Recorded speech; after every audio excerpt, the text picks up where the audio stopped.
નમસ્કાર મિત્રો, આજે આપણે જાણીશું એકમુખી રુદ્રાક્ષ, પંચમુખી રુદ્રાક્ષ અને છમુખી રુદ્રાક્ષ. આ રુદ્રાક્ષ પહેરવાથી શું ફાયદો થાય? રુદ્રાક્ષ ધારણ કરતા પહેલા શું નિયમોનું પાલન કરવું જોઈએ? આપણે આમ તો જાણીએ છીએ કે રુદ્રાક્ષ એક ખાસ પ્રકારનું ફળ છે, જે ખાસ કરીને હિમાલયમાં જોવા મળે છે. હાલમાં તેના ઝાડ વૃક્ષ નેપાળ અથવા થાઈલેન્ડમાં છે. પરંતુ આપણે જેમ હિમાલયની ટોચ ઉપર જઈએ તો ત્યાં આપણને સારા પ્રકારના રુદ્રાક્ષ મળે છે. પાછા રુદ્રાક્ષ પણ બે પ્રકારના હોય છે. જો ખોટા રુદ્રાક્ષ ઘરમાં આવી જાય તો અશાંતિ થાય છે, અને જો સારા રુદ્રાક્ષ આવી જાય તો મન શાંતિ, સુખ અને સમૃદ્ધિ પ્રાપ્ત થાય છે. રુદ્રાક્ષ તો 1 થી લઈને 21 સુધી હોય છે, પરંતુ તે અલગ અલગ રીતે તેનો ઉપયોગ થાય છે. જાણો એકમુખી રુદ્રાક્ષ. એકમુખી રુદ્રાક્ષ તો શક્તિશાળી છે. તે પહેરવાથી ફાયદોય થાય છે અને નુકસાન પણ થાય છે. ખાસ કરીને રુદ્રાક્ષ ધારણ કરતા પહેલા સારા જ્યોતિષ પાસેથી સલાહ લેવી જોઈએ.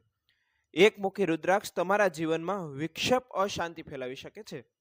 પંચમુખી રુદ્રાક્ષની જો વાત કરીએ તો આ રુદ્રાક્ષ સ્ત્રી, બાળક, પુરુષ બધા જ પહેરી શકે છે.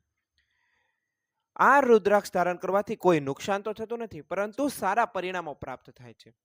પંચમુખી રુદ્રાક્ષ ધારણ કરવાથી ઘરમાં સુખ, સમૃદ્ધિ, શાંતિ, સ્વાસ્થ્ય પણ સારું રહે છે.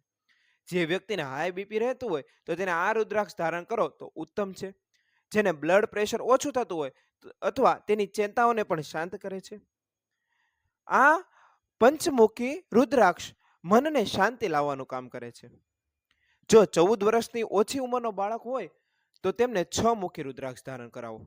ખાસ કરીને વિદ્યાર્થી અવસ્થામાં આ રુદ્રાક્ષ ઉત્તમ ફળ આપે છે. મન શાંત રહે છે અને તેમની ચિંતા એકત્ર બને છે. જાણો રુદ્રાક્ષ ધારણ કરવાના નિયમો. જો કોઈ મહિલા ગર્ભવતી હોય તો તેને રુદ્રાક્ષ પહેરવાનું ટાળવું જોઈએ. જે કોઈ વ્યક્તિ રુદ્રાક્ષ ધારણ કરે છે તો તેને માતા અને તેના બાળકોથી દૂર રહેવું જોઈએ. જો કારણોસર તેને માતા અથવા બાળકો પાસે જવું પડે તો તેને પહેલા રુદ્રાક્ષને ઉતારી લેવી જોઈએ. હિન્દુ ધર્મ અનુસાર જે વ્યક્તિ માંસ ખાય છે, ધૂમ્રપાન કરે છે, તો તેને રુદ્રાક્ષ પહેરવાનો અધિકાર જ નથી.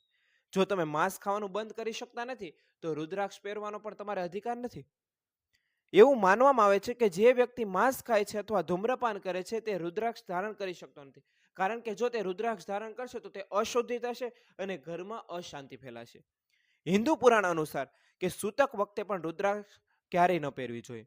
રાત્રે સૂતા પહેલા રુદ્રાક્ષને અવશ્ય ઉતારી અને ઓશિકા નીચે મૂકી દો, જેથી ખરાબ મનમાંથી વિચારો દૂર થશે, મનમાં સારા વિચારો આવશે અને નીંદર પણ સારી આવશે. આમ કરવાથી તમારા ઘરમાં ધન, ધાન્ય અને સમૃદ્ધિ આવશે અને મહાદેવની અસીમ કૃપા થશે. પરંતુ જ્યારે તમે અપવિત્ર સ્થાને જાઓ ત્યારે પણ રુદ્રાક્ષ ઉતારી દેવી છે. તેનાથી રુદ્રાક્ષનું પણ માન જળવાઈ રહે અને તેની પવિત્રતા પણ જળવાઈ રહેશે. જો મિત્રો વિડીયો ગમ્યો હોય તો લાઈક, સબસ્ક્રાઇબ અને શેર કરતા રહેજો. આવી નવી નવી માહિતી માટે હાલમાં જ અમારી ચેનલને સબસ્ક્રાઇબ કર્યો. જય શ્રી કૃષ્ણ. હર હર મહાદેવ.